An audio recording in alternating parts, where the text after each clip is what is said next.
Ya, memutus rantai kepanikan dan overthinking. Ya, nah, panikan ini sering disebutnya panic attack atau ya satu bentuk panik, dan overthinking ini adalah sesuatu yang sering banget orang ucapkan ya. Apa sih overthinking itu, apa sih gitu ya. Baik, overthinking itu rupanya istilah yang sering ditujukan kepada orang-orang yang terlalu banyak berpikir ya. Walaupun kita tahu ya ada kondisi-kondisi yang memang ada istilahnya kita sebutnya pemikir ya. Jadi ada watak yang memang pemikir, atau kalau dikategorikan itu adalah watak introvert.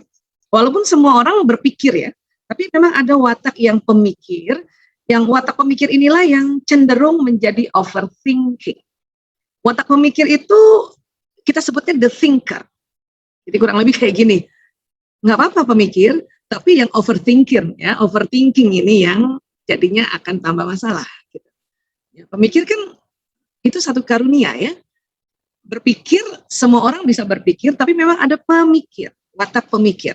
Sering dalam kajian psikologi kepribadian sering dikategorikan ini watak yang melankolis. Makanya orang melankolis karena memang hasratnya sempurna, maka sering memikirkan hal-hal cenderung untuk sempurna. Tapi kalau terlalu over, nah ini nanti jadi masalah. Ya. Kemudian, tanda-tanda overthinking. Satu, ya saat menghadapi masalah tidak fokus untuk mencari solusinya. Jadi kebanyakan yang dipikirin. Ya, muncul terus pikiran-pikirannya ini. Yang membuat tentu ya khawatir, takut, cemas, dan akhirnya bisa panik. Ya. Nah, kemudian sering merenungkan hal yang sama berulang-ulang. Ini juga tanda-tanda overthinking. Kita boleh kok merenungkan sesuatu, tetapi hal yang sama berulang-ulang, terutama hal-hal yang nampaknya membuat kecemasan atau ya kekhawatiran, ini yang nantinya merugikan. Ya. Kemudian ya rasa cemas buat susah tidur nyenyak. Jadi susah banget untuk masuk tidur dalam, yaitu gelombang yang kita sebut delta. Ini sulit sekali. Padahal gelombang delta inilah yang nanti kalau kita bisa tidur mencapai gelombang delta, walaupun itu nggak bisa lama ya, kurang lebih mungkin 10 menit, 20 menit, delta itu ya, itu yang membuat kita ya badan ini melakukan pemulihan, apalagi kalau sakit. Orang yang overthinking semakin sakit, semakin overthinking, maka susah banget tidurnya nyenyak. Ini tanda-tanda overthinking. Kemudian seringkali kesulitan membuat keputusan. Saking udah takut aja, takut, khawatir, cemas, akhirnya panik nanti. Ya. Kemudian sering terlalu menyalahkan diri saat salah ambil keputusan. Ya, jadi memblaming dirinya. Inilah tanda-tanda overthinking. Teman-teman ada yang sedang seperti ini kah? Ya, sore ini kita belajar untuk menterapi ya, supaya ya overthinkingnya ini bisa diatasi. Oke? Baik, kemudian kalau panic attack, ini tadi munculnya rasa takut atau gelisah berlebihan secara tiba-tiba. Ini tentu nggak datang ujuk-ujuk kata orang ya, tiba-tiba nggak. Ini sebelum-sebelumnya tentu sering panik, sebelum-sebelumnya sering gelisah, sebelum-sebelumnya sering khawatir gitu. Nah, akhirnya berakumulasi sehingga suatu ketika ya muncul rasa gelisah dan takut berlebihan tiba-tiba. Ini namanya panic attack. Biasanya panic attack juga dialami orang yang overthinking. Jadi ini judulnya udah bagus banget panitia memilihnya ya. Antara panik dan overthinking itu memang kaitannya erat sekali. Kemudian kondisi ini juga sering disebut serangan kegelisahan. Panic attack ini. Selain serangan panik, dia juga bisa disebut serangan kegelisahan. Ya. Nah, apa tanda-tandanya panic attack? Ini dia, detak jantung bertambah cepat, napas jadi pendek, pusing, otot menjadi tegang atau gemetar. Ini panic attack. Tentu kalau sedang panic attack ya kita keluarga atau misalnya diri sendiri yang sudah pandai juga mengetahui, oh ini saya panic attack nih. Ya, tenang dulu, tenang. Langsung duduk dulu. Jangan berdiri, duduk. Duduk. Tentu cara yang paling mudah dan paling disarankan adalah tarik nafas panjang. Tenang, katakan diri tenang. Ingat Allah, ya Allah, astagfirullahaladzim. Kok caranya gitu doang Bu Isa? Emang begitu. Karena kalau orang panik, nggak ada ingat apapun tuh nggak ada. Makanya udah syukur bisa ingat duduk, ya, bisa ingat tarik nafas, bisa langsung ingat Allah, udah syukur banget itu. Jadi simpel banget caranya, ya. Tapi apabila ya terus masih panik dan bahkan sudah mulai loncat badannya, kadang-kadang lagi duduk langsung loncat, terus teriak-teriak, nah ini sudah perlu bantuan orang lain. Mungkin keluarga bisa memeluknya dulu atau segeralah dibawa ke dokter. Ya. Tentunya ada baiknya kalau bawanya ke dokter kesehatan jiwa, ya, ke psikiater. Karena kalau sudah panic attack dan tidak bisa dikendalikan, ini perlu obat-obatan, perlu zat kimia yang diteliti atau ditemukan oleh para ilmuwan, oleh farmakolog gitu ya, sehingga nanti pas masuk di dalam tubuh manusia terjadi keseimbangan hormon lagi. Karena kalau sudah panic attack yang nggak bisa diatasi, tentu itu sudah sangat-sangat hormon dalam otak terutama ya sudah sangat tidak seimbang. Ya, nah itu. Jadi sebetulnya sebelum sampai overthinking, sebelum sampai panic attack itu harus ngapain sih? Satu tentu belajar watak.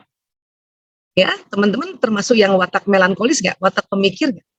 Kalau iya, ya pemikir atau pengamat bisa juga ya pengamat. Tapi memang pemikir yang lebih dominan ya, basic dari overthinking ini. Ya, jadi orang-orang yang overthinking memang paling dominan diwakili atau predisposisinya adalah yang melankolis. Yang lain pun bisa kok overthinking, tapi watak melankolis ini paling cepat overthinking. Makanya kenali diri. Saya watak yang mana ya? Gitu. Setelah itu atur antara pikiran dan perasaan. Ini juga satu teknik ya. Makanya ada kita sebut teknik frekuensi pikiran atau akal ini kita samakan ya dengan perasaan atau kolbu. Ya. Apa yang membuat orang panik? Kalau apa yang membuat overthinking itu adalah watak. Tapi apa yang membuat orang panik itu karena kita punya otak emosi. Ini di otak kita. Sehingga emosi ini mempengaruhi pikiran, emosi juga mempengaruhi perasaan. Ya. Buat teman-teman yang sering sekali mengikuti kajian kami atau kajian-kajian dari guru-guru lain atau narasumber lain yang membahas tentang emosi, tentu mulai paham bahwa emosi ini mempengaruhi ya pikiran, perasaan, dan aktivitas. Sudah mulai sadar tuh, oh gitu ya. Pendekatan emosi yang biasanya saya sampaikan itu sering sekali saya kasih lihat namanya level emosi. Ini sering banget. Memang saya sedang ya mencekokin nanti level emosi ya. Namun sebelum kita lihat level emosi, kita harus tahu ada poros otak dan jantung. Nah, jadi ada hubungan spesifik antara sistem limbik emosi ini. Jadi emosi itu, otak emosi itu di tengah otak. Sering disebutnya limbic system kalau dia punya sistem di otak. Ya. Dan batang otak ini, otak reptil yang ada di sini, dia berkaitan dengan jantung. Ya. Makanya mengapa kalau tadi ya pada saat panic attack itu duluan jantungnya yang berdetak. Yang harusnya detak normal itu 70 kali per menit atau 80 gitu ya. Ini bisa di atas 100 kali per menit. Jadi udah deg-deg. Wah, kalau udah deg-degan udah ada metabolisme sirkulasi sudah mulai agak dipercepat, makanya muncul keringat dingin, gemeteran lah, ya seperti itu. Oke. Jadi ini yang saya bilang tadi, ada level emosi, masya Allah. Ya. Kalau buat saya semakin saya membahas level emosi, semakin saya tahu, semakin saya paham, semakin saya sadar, semakin saya ingat, semakin saya bisa mengatur diri saya agar tidak terjebak panic attack, bahkan tidak terjebak overthinking. Ya, jadi otak emosi kita ada tangga-tangganya nih. Kenapa? Karena ada frekuensinya. Makin turun ke bawah, makin low frekuensi, yaitu apati, merasa putus asa. Takut di mana sih Bu Aisyah? Takut di sini, ya sekitar 100 Hz. Orang panik itu, ya panik attack itu karena level emosinya ada di takut, cemas, khawatir, ya panik juga di sini, ragu-ragu juga di sini. Jadi sering banget turun ke sini, ya. Nah, tapi memang kita punya emosi takut. Artinya ini wajar banget. Ini nih yang 10 ini nih sangat wajar. Karena ada di otak kita. Hanya kalau suatu ketika sedang turun level emosi kita ini dan terlalu lama, saya katakan terlalu lama, terutama di daerah takut dan sedih ini, inilah nanti terjadi perubahan hormon-hormon. hormon stres keluar, kortisol, epinefrin, adrenalin terlalu banyak keluar. Sehingga tubuh ini akhirnya panik. Jadi sebelum muncul kepanikan, memutus rantainya itu harus belajar emosi. Ya. Kok emosi lagi Bu Aisyah? Iya memang. Karena intinya otak adalah otak emosi. Dia di tengah otak. Ini harus kita sadari. Ya, intinya otak. Bahkan Rasulullah SAW bersabda, jihad sesungguhnya adalah mengelola hawa nafsu ini. Karena emosi inilah hawa nafsu. Ya.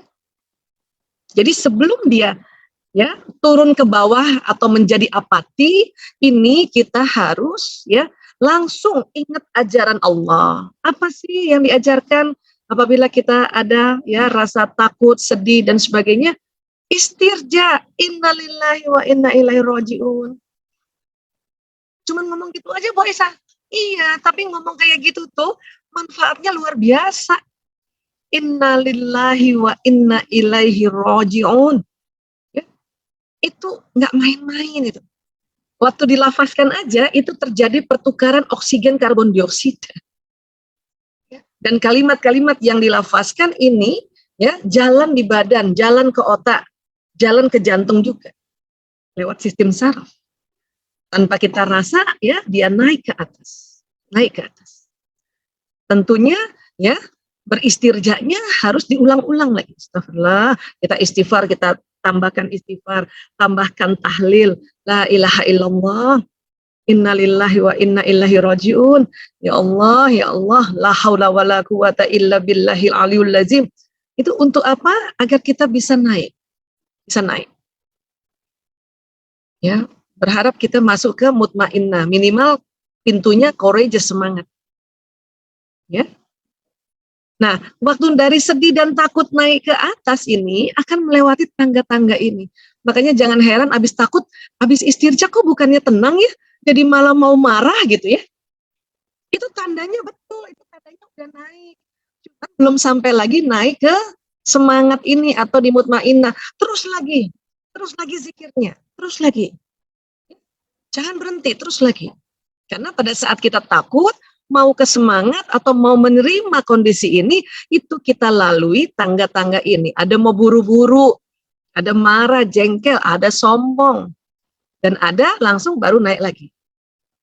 Ya, nah ini sebut Allah, astagfirullahaladzim. Terus Islam sudah ajarkan.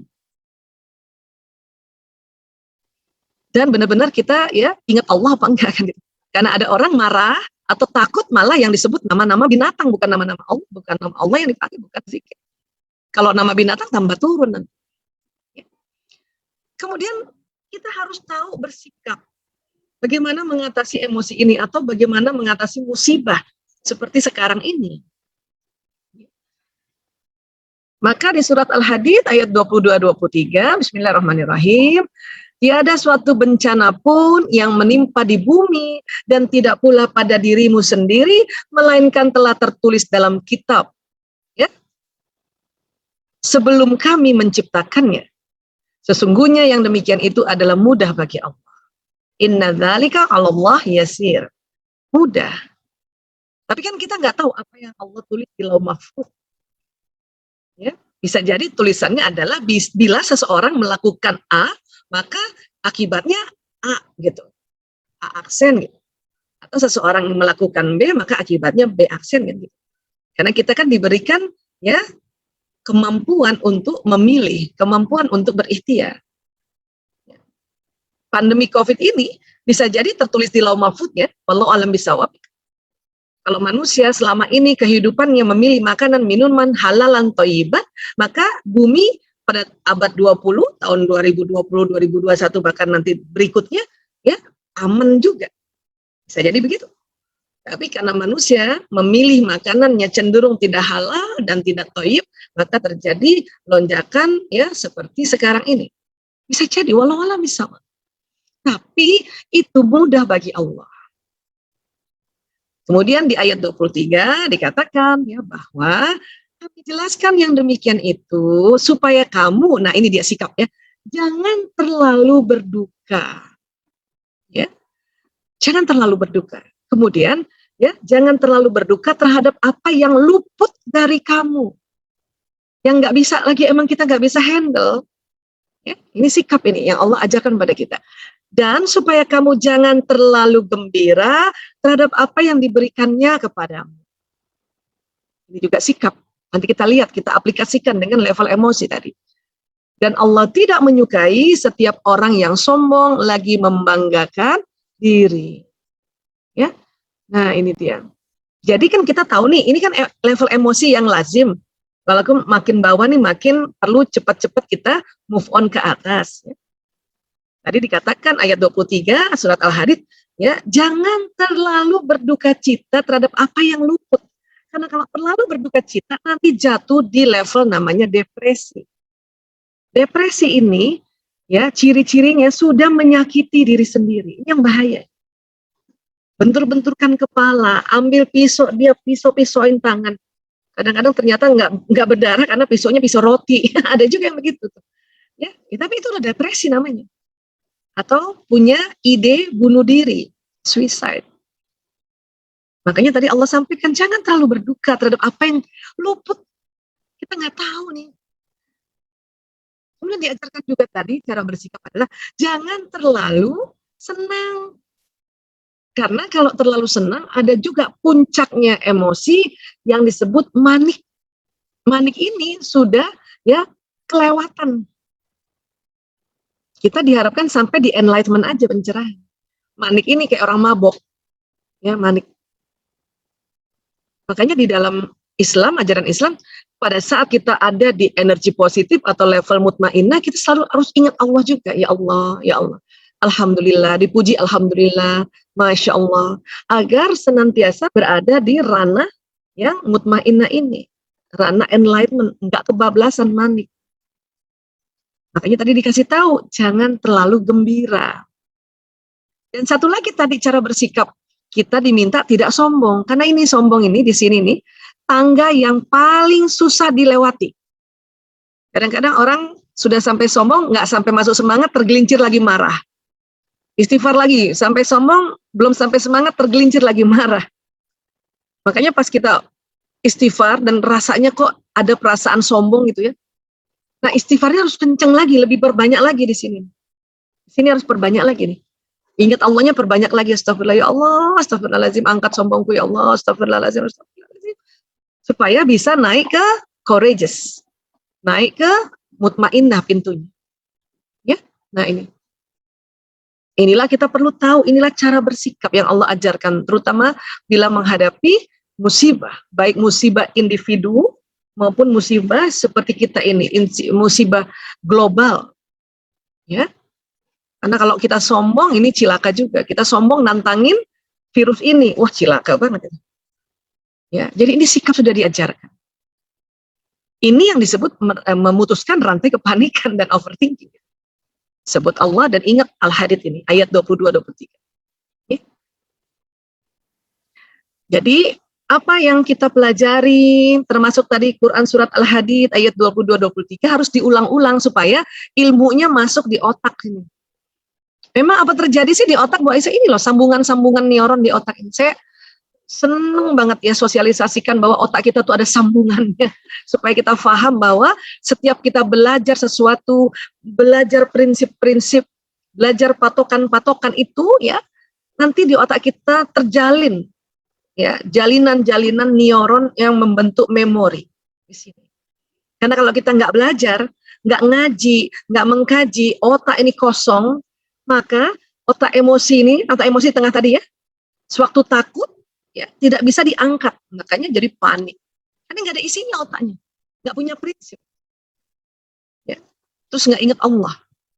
Itulah makanya harus ngaji. Kadang diulang-ulang, karena kadang-kadang ilmu ini kalau semakin diulang ini semakin tahu kita, semakin paham, ini semakin kuat.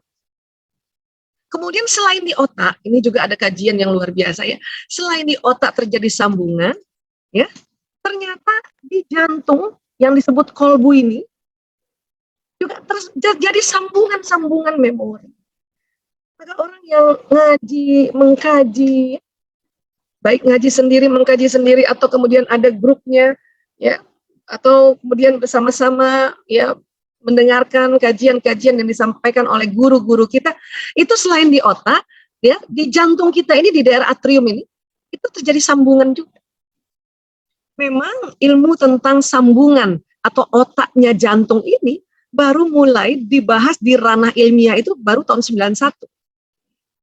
Setelah ada penelitian Dr. J. Andre Armour dari Montreal, Kanada, memang baru itu. Namun ulama-ulama kita zaman dulu, ya salah satunya Imam Al-Ghazali, itu sudah bilang di jantung ini ada titik kolbu di daerah sini, katanya. Nah, barulah terbukti. Itulah makanya ya faedahnya, manfaat kita mengaji dan mengkaji akan menyambung sistem saraf di otak dan juga di jantung, atau inilah yang disebut kolbu. Ya. Selama ini sih kita taunya jantung sebagai organ pemompa darah ke seluruh tubuh. Ini aja sudah luar biasa. Ini aja sudah dahsyat. Jantung memompa darah ke seluruh tubuh, membawa nutrisi, membawa vitamin, mineral, membawa oksigen, ya Allah. Kemudian nanti kalau darah balik itu, pembuluh darah balik yang disebut vena yang warnanya biasanya biru, itu nanti membawa ya karbon dioksida, membawa sisa-sisa makanan dan sebagainya. Ini aja udah luar biasa jantung kerjanya. Apalagi tadi ditemukan titik kolbu tadi, ada otaknya di jantung. Apalagi itu, ya Allah. Ya.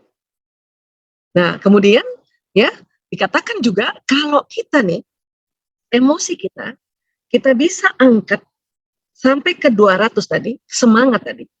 Dengan cara berzikir, dengan cara kita ngomong sama diri kita, ayo come on, semangat, semangat, semangat. Apa yang terjadi? Ada magnet di sini. Kok bisa, Bu Aisyah? Jadi ada magnet di jantung manusia. Dia bekerja di atas 200 Hz. 200 Hz tadi itu semangat ke atas. Ya. Oke, acceptance itu menerima, bersyukur tuh 350 Hz. Makanya orang yang bersyukur tuh nyala medan magnetnya nih. Ya. Untuk apa sih magnet tubuh, Bu Aisyah? Untuk doa, niat, ya, dan prasangka-prasangka baik itu bisa ditarik. Banyak sekali kajian-kajian para ulama, para teman-teman ustadz-ustazah dan guru-guru kita cerita tentang magnet rezeki. Salah satunya Ustadz Nasrullah. Itu memang karena apa? Karena di dalam jantung itu ada darah. Di sini berkumpul darah. Nah, darah ini nanti salah satu unsurnya itu dalam tubuh itu ada apa? Fe, zat besi. Inilah yang nanti menjadi magnet. Tapi baru nyala kalau frekuensi tubuh 200 Hz, frekuensi emosi 200 Hz ke atas. Sehingga kalau kita nanti ya sudah kembali semangat ya, memang kita sedih boleh kok, orang itu sangat lazim, itu sangat alamiah. Masa nggak sedih kalau kita punya saudara sakit sekarang ini, sakit juga nggak satu orang, satu rumah orang yang sakit sekarang, ya. Meninggal ini ya Allah, sudah bukan satu keluarga satu, kadang satu keluarga dua yang meninggal, kadang harinya sama, kadang beda berapa hari, kadang berapa minggu, ya Allah. Masa kita nggak sedih? Sedih. Hanya itu tadi Allah ya ajarkan kita bersikap supaya jangan terlalu sedih, karena nanti depresi, makanya come on, move on. Itulah kita diminta berzikir, ingat Allah, ya Allah, ya Allah. Supaya naik lagi frekuensi kita 200 Hz, nyala magnet ini. Agar apa? Pada saat kita nanti berdoa, ya, gelombang elektromagnetik ini kuat sehingga apa yang kita minta itu dengan mudah ditarik ke kehidupan kita masing-masing. Kita lagi sakit, walaupun sakit nih, tetap harusnya doa terus, ingat Allah supaya semangat. Sehingga sewaktu magnet ini naik 200 Hz, kita doa mohon kepulihan, mohon kesembuhan. Karena memang anjurannya itu ikhtiar terus. Lain halnya kalau memang sudah nanti ajalnya, ya, kemudian malaikat maut menjemput, tapi kan kita berada di nafsu mutmainnah tadi kalau di 200 Hz tadi. Ya. Jadi sekali lagi ini memang ada magnet di sini. Terus karena tadi di otak ada sambungan listrik, tadi tuh yang tadi sambungan listrik yang tadi saya sampaikan tadi, maka di otak ini juga ada terbentuk gelombang elektromagnetik namanya. Maka kalau kita berpikir yang ya cepat-cepat move on, berpikir yang baik-baik, maka mempengaruhi sekeliling kita juga. Overthinking pasti yang kepikiran lebih banyak negatifnya. Hati-hati juga mempengaruhi sekeliling. Jadi sekeliling juga nggak enak jadinya rasanya. Karena ada gelombang yang keluar dari otak ini. Ya. Karena overthinking itu jelas sekali, kalau tadi tanda-tanda overthinking itu lebih banyak hal yang mengarah negatif. Turun frekuensinya. Ya. Dan satu kajian juga mengatakan bahwa dari Institute of Hormone, ya, jantung mempunyai medan elektromagnetik 5.000 kali lebih besar daripada otak. Jadi jantung, karena tadi juga ditemukan jantung ada listriknya, ada otaknya, ada sambungan neuronnya, maka jantung juga ada listrik bahkan 5.000 kali lebih besar daripada otak kita. Ya. Makanya, ya, kalau dikatakan bahwa jika positive thinking menggunakan tenaga 1 watt, positive feeling menggunakan tenaga 5.000 watt. Jadi perasaan ini lebih kencang sebetulnya. Ya. Sehingga dikatakan jantung itu memberikan gelombang ini. Keluar dia dari tubuh kita, ke alam semesta ini, ke sekeliling kita. Ya. Itulah makanya banyak sekali juga ilmuwan-ilmuwan atau terapis-terapis meminta kita sekarang untuk apa? Mulailah serahkan kepemimpinan dalam berpikir dan berperasaan kepada kolbu. Gitu. Jadi teman-teman kalau lagi mikirin, supaya nggak overthinking, ya serahkan ke kolbu nih, berpikir dan perasaannya serahkan ke jantung. Caranya gimana Bu Aisyah? Nanti kita belajar sama-sama. Tapi kita belajar dulu ada kaidah-kaidahnya ini. Kenapa? Karena tadi kolbu tadi ini 5.000 kali lebih kuat dari pikiran. Ya. Nah, biarkan kolbu yang berpikir, menghayati dan merasakan. Dengan demikian pencapaian keinginan seseorang niscaya lebih powerful lagi. Karena kan kita sebetulnya kondisi pandemi juga kita ingin sehat, ingin keluarga sehat, ingin dilindungi oleh Allah. Di sisi lain juga ingin ekonomi ya tetap berjalan dengan baik. Kan ada keinginan-keinginan, walaupun dalam pandemi ini kan ingin juga pandemi cepat berlalu kan gitu. Tapi kondisinya hari ini kita masih pandemi. Sehingga ya ada teknik juga yang ini untuk orang yang pemikir sebetulnya. Supaya tidak menjadi overthinking. Cuman buat orang-orang yang tidak pemikir pun juga boleh teknik ini dipakai. Ya. Jadi sebelum kita belajar tekniknya, kita mau cerita nih, kenapa sih jantung ya bisa mengeluarkan gelombang? Karena di bawah kulit badan kita ini, terutama di dada, bawah kulit dada, subkutis dada, ada pembuluh yang disebut meridian, ada titik di jantung ini, ya, yang berputarnya berlawanan arah jarum jam. Ini yang membuat ini kenceng banget keluarnya nih, tentang apa yang kita rasakan. Kalau apa yang kita pikirkan dari otak keluarnya. Cuman ya perasaan dia lebih kencang 5.000 kali. Dan biasanya apa yang kita pikirkan, terutama orang-orang yang overthinking, yang sudah mulai panik juga, itu apa yang dia pikirkan rasanya tuh nggak enak. Makanya kencang juga di perasaan ini, rasanya nggak enak. Kalau pikirannya negatif. Ya.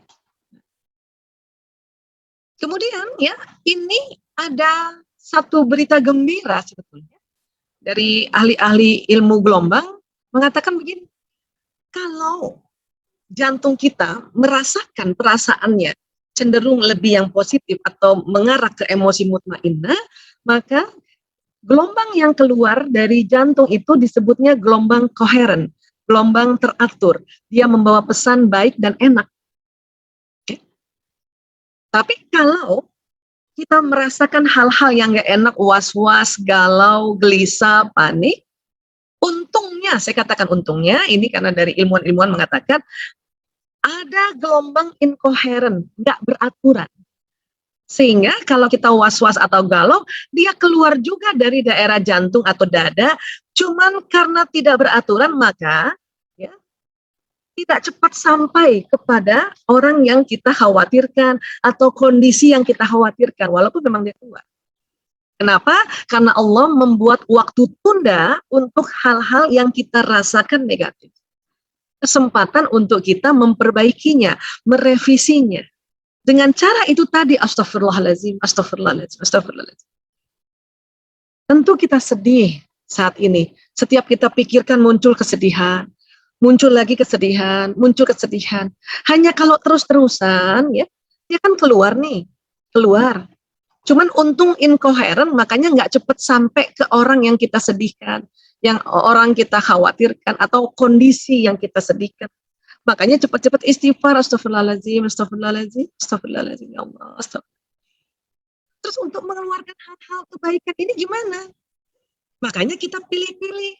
Di antara banyak pikiran-pikiran kita yang muncul, coba cari di antara itu ada nggak pikiran yang bikin perasaan tuh enak. Supaya itu yang pergi, itu yang keluar. Ya. Nah ini biasanya teknik ini kita sering sebutnya merasai pikiran. Ya. Ini buat orang yang banyak pemikir nih atau pengamat, ini cocok banget ini. Ya. Kita perlu berlatih merasai pikiran kita. Ini kalau mikir ini enak nggak ya? Kalau mikir ini lebih enak nggak ya? Kalau mikir ini, aduh lebih nggak enak nih. Kalau mikir ini, nah itu maksudnya. Ya. Jadi merasai pikiran kita ini untuk mengetahui apakah perasaan kita sinkron dengan apa yang kita pikirkan. Kenapa? Karena ingat, perasaan ini lebih kuat frekuensinya. Oke lah, pikiran banyak pikiran. Ya. Tapi coba cek pikiran kita rasa dulu. Kalau kita mikirkan tentang hal ini, enak nggak ya? Ya? Nah, jadi kita banyak pikiran memang. Cuman kita cari, adakah di antara banyak pikiran ini yang bikin perasaan kita enak? Agar apa? Agar tadi nih, karena energi di jantung atau di kolbu ini 5.000 kali kuatnya dari otak, maka kita cari, walaupun cuma ada satu pikiran yang kita rasa enak di antara puluhan pikiran yang kita rasa nggak enak, itu kita perbesar frekuensinya untuk naik menjadi bersyukur, paling tidak naik satu tingkat dari courageous itu tadi, ya, atau paling tidak jadi semangat lah. Sudah sampai acceptance 350 Hz, sampai ke damai 600, sampai ke enlightenment yang 700 sampai 1000, itu luar biasa, Masya Allah, keren banget. Ya. Ini namanya kita melatih merasai pikiran. Nah, tujuannya bukan berarti memaksakan diri kita berpikiran positif. Bukan itu, apalagi kondisi sekarang. Ya. Namun lebih untuk mencari frekuensi perasaan yang rasanya lebih enak, supaya apa? Supaya magnet kita ini nyala. Karena kondisi kita ini, nasib kita ini ditentukan oleh pikiran perasaan. Kita yang tarik masalahnya.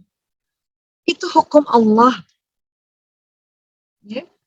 Makanya kita perlu nih, buat orang-orang yang cenderung overthinking, makanya setiap ada pikiran-pikiran yang muncul, coba dirasakan. Oke? Ya? Kurang lebih kayak gini.